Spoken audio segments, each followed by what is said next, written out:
Hello everyone, कैसे हैं आप सब और क्या हाल समाचार हैं आपके। आप सबको पता है कुछ दिन पहले मोदी जी इंडिया टुडे के कॉन्क्लेव में गए थे और वहां उन्होंने कुछ सेक्टर का नाम लिया था जो आने वाला भविष्य है इंडिया के लिए। तो वो वीडियो पहले आप खुद से देखिए। सबसे ज्यादा रिक्वेस्ट आई कि सर सेक्टर तो सही है बट शेयर कौन से, तो आज हम उसके बारे में बात करने वाले हैं। ये नया चैनल है, सब्सक्राइब कर लीजिएगा। बहुत प्यारी प्यारी लर्निंग वीडियो आ रही है फाइनेंस की। उससे पहले जो मार्केट में गिरावट है उसको लेकर आप लोगों को बहुत कंफ्यूजन था कि क्या इस गिरावट में सब बेच दें या बॉटम कैसे पहचानें। ये लाइव सेक्शन में 2 लाइव से करके मैंने आप लोगों को बता दिया है, तो प्लीज इस वीडियो को देखिएगा, बहुत हेल्प होगी। तो चलते हैं, देखते हैं सेक्टर के बारे में क्या कहा गया है। तो यहाँ पर अगले 5 साल के लिए जो फोकस करने की बात कही गई है, एक है हमारा इंफ्रास्ट्रक्चर, दूसरा है रेलवे, तीसरा है डिफेंस एंड स्पेस, चौथा है रिन्यूएबल जिसमें सोलर ईवी सब आ रहे हैं, और 5वां है हमारा सेमीकंडक्टर। जहां पर अगर इंडिया में देखा जाए तो ये जस्ट पैदा हुआ है, पैदा होने वाला है, ये कहना ज्यादा सही रहेगा। अगर ईवी कहें तो इसका पेनिट्रेशन सिर्फ 4 से 5% के पास का ही है जो बढ़ रहा है। वैसे ही सोलर की कहानी है। डिफेंस और रेलवे में डेफिनेटली ग्रोथ देखने को हमें मिला है और अब जो उसमें ग्रोथ होगा वो अगले लेवल का होगा। और इंफ्रास्ट्रक्चर में काम तो हो रहा था बट अभी तक दिख नहीं रहा था, बट अब थोड़ा थोड़ा दिखना शुरू हुआ है। अब ये वर्ड पे फोकस इसलिए किया कि इससे आपको ये पता चले कि कौन किस स्टेज पे खड़ा है। तो अब 1 बाय 1 देखते हैं प्रोजेक्ट को और किस तरीके से क्या हो रहा है। तो अगर इंफ्रास्ट्रक्चर की हम बात करें तो 2024 में मार्केट साइज 9.57% CAGR से बढ़ेगा, जहां पे 2024 में जो USD है 204.96 बिलियन डॉलर का है और वहीं पर 2029 में 322.27 बिलियन डॉलर का हो जाएगा। ये मार्केट साइज यहां पर मैंने हाईलाइट कर दिया। तो इस रफ्तार से ये ग्रो करने वाला है। अब इस रफ्तार से जो ये ग्रो करेगा तो इसमें मेजर प्रोजेक्ट क्या है, क्योंकि मेजर प्रोजेक्ट जब समझेंगे तो फिर किस कंपनी को ऑर्डर एलोकेट हुए हैं हम उसको समझ पाएंगे। करेक्ट है ना? क्योंकि जो सबसे बड़ा कंफ्यूजन होता है, लोगों ने सुन लिया कि कोई सेक्टर है जिस पे वर्क हो रहा है, बट लोगों को यही पता नहीं है कि ऑर्डर किस कंपनी को मिला है। क्योंकि बिजनेस का सिंपल रूल कहता है जिस कंपनी को ऑर्डर मिलेगा वही तो ग्रोथ करेगी ना। तो यहां पर 2 लाख किलोमीटर का हो गया national highway network, 23 waterways and 35 multi modal logistic park है। भारतमाला परियोजना है 34,800 किलोमीटर का, जो मैंने आपको कहा था ना कि इंफ्रा पे काम हुआ बट दिखा नहीं था, बट अब थोड़ा थोड़ा दिखना चालू हुआ है, यानी जो सड़कें जिस तरीके से बनी है। उसके बाद उड़ान स्कीम है, कैपेक्स 1244 करोड़ का है, एयरपोर्ट 50 एडिशनल आने वाले हैं। तो इस तरीके से ये वो सारी चीज है जहां पर फोकस की बात कही जा रही है। तो यानी हम आपको रियल डेटा के साथ जा रहे हैं, हवा में कुछ बात नहीं कर रहे हैं, हम अपने मर्जी से कुछ नहीं कर रहे। जहां पर अगेन सागरमाला योजना गवर्नमेंट का फोकस होगा, पोर्ट कैपेसिटी को बढ़ाना, पोर्ट एयरपोर्ट अलग और पोर्ट अलग। तो अब हम ये देखने की कोशिश करते हैं कि ऑर्डर किसको क्या मिला है। तो यानी हमारी कोई बाय सेल की रिकमेंडेशन नहीं है, सिर्फ हमने पकड़ा सरकार किसके बारे में बात कर रही है, वहां पर उस सेक्टर के किसको ऑर्डर मिले हैं, जिससे आप अपनी नॉलेज के आधार पर चीजों को समझ सको। तो वहां पर अगर आप देखोगे तो दिलीप बिल्डकॉन एक शेयर है जिसको ऑर्डर मिला है 770 करोड़ का रोड प्रोजेक्ट में, वो है NHAI से, national highway authority of India. वहीं पर GMR एयरपोर्ट की बात करें तो हायर कैपेसिटी इनका मकसद है, जहां पर नागपुर, भोगापुरम, गोवा, दिल्ली, हैदराबाद जैसे जगहों पर कैपेसिटी को इंक्रीज करने का टारगेट है। नए एयरपोर्ट तो आएंगे ही आएंगे, उसके अलावा जो एयरपोर्ट है, भीड़ अब बढ़ती जा रही है एयरपोर्ट पर, आप भी लोग भी देखते हो, तो उन पर ज्यादा से ज्यादा लोग आ सके तो उसके इंफ्रा को भी इंक्रीज करना होगा। तो ये इस तरीके से काम की कहानी है। तो इस तरीके से हमने इंफ्रा में इसको पकड़ा है। अब आपकी नजर में कौन सा शेयर वो है जो मेरे से रह गया हो, जिसको ऑर्डर मिला हो इंफ्रा का, तो कमेंट में बताइएगा। उससे पहले एक चीज आप लोगों को बता दूं कि ये गिरावट और क्या सब बेच दें, तो जो हमने कैसे पकड़ा है, अगर आप चाहते हैं इंट्राडे स्विंग पोजिशनल सीखना, तो 27 मार्च से हमारी स्टॉक मार्केट मास्टर क्लास शुरू हो रही है, जहां पर होली स्पेशल धमाका ऑफर है फर्स्ट 50 स्टूडेंट के लिए, और ऑफर वैलिड है 22 मार्च तक।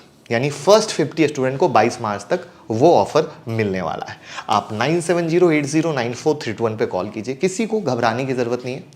बेसिक से एडवांस तक सिखाएंगे। क्लास हिंदी में होती है, आपको रिवीजन भी मिलता है, हैंड होल्डिंग सपोर्ट भी मिलता है। यानी 10 दिन जब हम सिखाते हैं ना, उसके बाद 90 दिन का हैंड होल्डिंग देते हैं। और वहां पर ऑफर है वो अलग, साथ में होमवर्क मिलता है, स्टडी मटेरियल मिलता है, स्क्रीनर मिलता है, ट्रेडिंग जनरल मिलता है। ऐसी अनगिनत सारी चीजें हैं जिससे आप सच में एक रियल ट्रेडर बन सको। क्योंकि सब बहुत सारे लोगों के मन में डर होता है, हम हाउसवाइफ हैं, हमने अभी शुरू ही किया है, हमें कुछ पता ही नहीं है। तो बिल्कुल घबराने की जरूरत नहीं है, किसी को कुछ नहीं आता है। अगर आ रहा होता तो 10 में 9 लोग लॉस में नहीं रहते। तो वो दिमाग का फितूर है। तो बेहतर ये रहेगा कि सीख कर समझ कर काम करें, और जो मार्केट में अभी मौका बन रहा है बॉटम में खरीदने का, वो बिल्कुल जाने ना दे। तो कॉल करके सीट बुक कर ले। अब हम रेलवे पे बात करते हैं। तो रेलवे का ग्रोथ आपके सामने है कि किस तेजी से बढ़ रहा है। 2020-21 में आप ये ग्राफ कम देख रहे हो ड्यू टू कोविड, ठीक है। ये 2,500 बिलियन इंडियन रुपीस के आसपास पहुंचने को बेताब है और सबसे ज्यादा है, राइट। अब यहां पर अगर आप देखोगे तो Mumbai Ahmedabad high speed railway project, 400 new Vande Bharat train, Sonnagar Andal multi tracking with a cost of 13,606 crore, under Amrit Bharat station scheme, redevelopment of 553 railway station. आपको पता है रेलवे के इंफ्रा को भी अनदर लेवल पे एयरपोर्ट का एक्सपीरियंस देने की कोशिश की जा रही है, और ये सब 19,000 करोड़ का है। और ये शुरुआत है, भूलिएगा मत। 1500 से ज्यादा road under bridges, road over bridges, 21,520 crore का, 40,000 train coaches in next 5 year with a cost of 15,200 crore. जो आप देख रहे हो आज के डेट में ट्रेन का एक्सपीरियंस बदलता जा रहा है। मैं ये नहीं कहूंगा कि बहुत अनदर लेवल हो गया है, बट शुरुआत हो चुकी है हमारे इंडिया में, और वो शुरुआत का इफेक्ट आप स्टॉक पे देखते हो। तो अगेन हमने रियल पकड़ा ऑर्डर बुक कि आरवीएनएल का ऑर्डर बुक 65,000 करोड़ का है मिनिस्ट्री ऑफ रेलवे से, फ्रॉम इलेक्ट्रिफिकेशन ब्रिज कंस्ट्रक्शन में। ये तो इस तरीके से फिर राइट्स देखते हैं तो redevelopment of Ayodhya Dham station, Mumbai longest rail over bridge construction. और तीसरा हमने देखा इरकॉन का ऑर्डर बुक 29,436 करोड़ का है, जो इलेक्ट्रिफिकेशन करेंगे, डबलिंग ऑफ रेल ट्रैक करेंगे। तो ये सारी कहानी हो रही है। तो अगेन मैं आपको एकदम रियल फिगर, रियल चीज देने की कोशिश कर रहा हूं कि जो आप समझ सको और जान सको। तो रेलवे में 3 शेयर इस तरीके से आए। फिर डिफेंस और स्पेस में देखते हैं।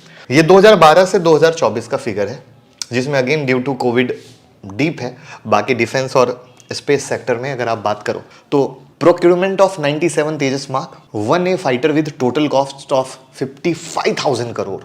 जहां पर आपको पता है कि हमारे देश में कितनी तेजी से डिफेंस और स्पेस सेक्टर पे काम हो रहा है और किन किन चीजों पे काम हो रहा है। Construction of second indigenous aircraft carrier, again 40,000 crore का, जो प्रोजेक्ट कॉस्ट की हम बात कर रहे हैं। प्रोक्यूरमेंट ऑफ 156 प्रचंड हेलीकॉप्टर, 45,000 करोड़ का। Improvement of border infrastructure, 6,500 crore का। तो इस तरीके से कुछ मेजर प्रोजेक्ट तो बहुत सारे हैं, हमने कुछ मेजर आपके स्क्रीन पर डाले हैं, ठीक है। वरना वो पढ़ना चलेंगे तो वो बहुत सारी चीजें निकल के आ जाएंगी। वहां पे अगेन हमने पकड़ने की कोशिश की कि भैया किसके पास ऑर्डर है। तो एचएएल के पास प्रोक्यूरमेंट ऑफ 97 तेजस मार्क का ऑर्डर है। कोचिन शिपयार्ड के पास order for construction of second indigenous aircraft का है। बीएमएल के पास order book of more than 5,000 crore for defence में एचएमवी का है, एएमवी का है। तो इस तरीके से यहां पर बीएमएल, कोचिन शिपयार्ड और एचएएल है। तो अगेन मैंने अपनी मर्जी से कुछ नहीं, जो ऑर्डर बुक के हिसाब से, धंधे का जो उसूल और रूल है, बस उसके हिसाब से आपको दिखाने और बताने की कोशिश की है। रिन्यूएबल एनर्जी में आप जाते हैं तो ये तो भैया बढ़ता जा रहा है, और आने वाले 2032 में मार्केट साइज किस तरीके से ग्रो करेगा वो आपके सामने है प्रोजेक्शन के तौर पर कि ये किस तरीके से बढ़ सकता है। अब अगेन अगर हमारे इंडिया में बात कर रहे हैं तो अभी सूर्योदय योजना, सोलर पैनल 1 करोड़ घरों पे लगना, 500 gigawatt of renewable capacity by 2030, जिसमें आपने सुना होगा रिलायंस हो या अदानी हो बम्पर पैसा खर्च कर रहे हैं रिन्यूएबल में आने के लिए, राइट है। अब आने के लिए मतलब आप समझो इतने बड़े करोड़ कॉर्पोरेट हाउस अगर हजारों करोड़ में अपने पैसा लगा रहे हैं तो कुछ तो बड़ा होने वाला है। और इसलिए मैंने कहा था शुरुआत किसकी, कहां शुरुआत हुई है ये समझने की जरूरत है।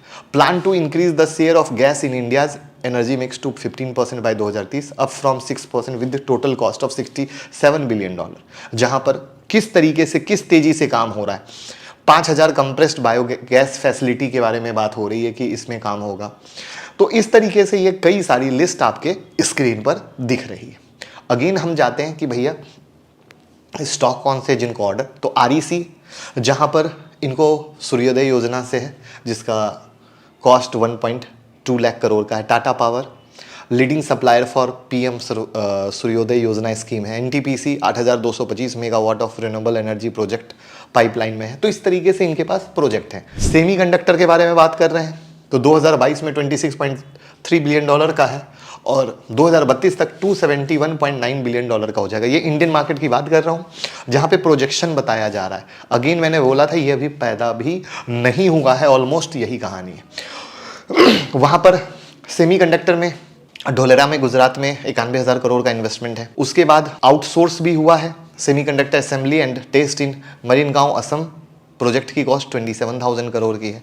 Outsource semiconductor assembly in Sanand Gujarat में है, 7500 करोड़ का इन्वेस्टमेंट है। तो अब इसमें टाटा एलेक्सी, टाटा इलेक्ट्रॉनिक्स की हेल्प से आने वाला है जिसमें प्रोजेक्ट की बात की जा रही है। CG पावर अगेन सनद में सेमीकंडक्टर असेंबली में आने वाला है। तो इस तरीके से कौन किस में आने वाला है, किस तरीके से करने वाला है, ये हमने आपको बताने की कोशिश की है जिससे आप समझ सकें कि सेक्टर कौन पैदा हो रहा है या चल रहा है या किस तरीके से काम हो रहा है और उससे रिलेटेड सच में किसको ऑर्डर मिले हैं या कौन कर रहा है। तो कैसी लगी हमारी कोशिश कमेंट में बताइएगा और लोगों के साथ शेयर करके प्यार देना बिल्कुल मत भूलिएगा। Thank you so much.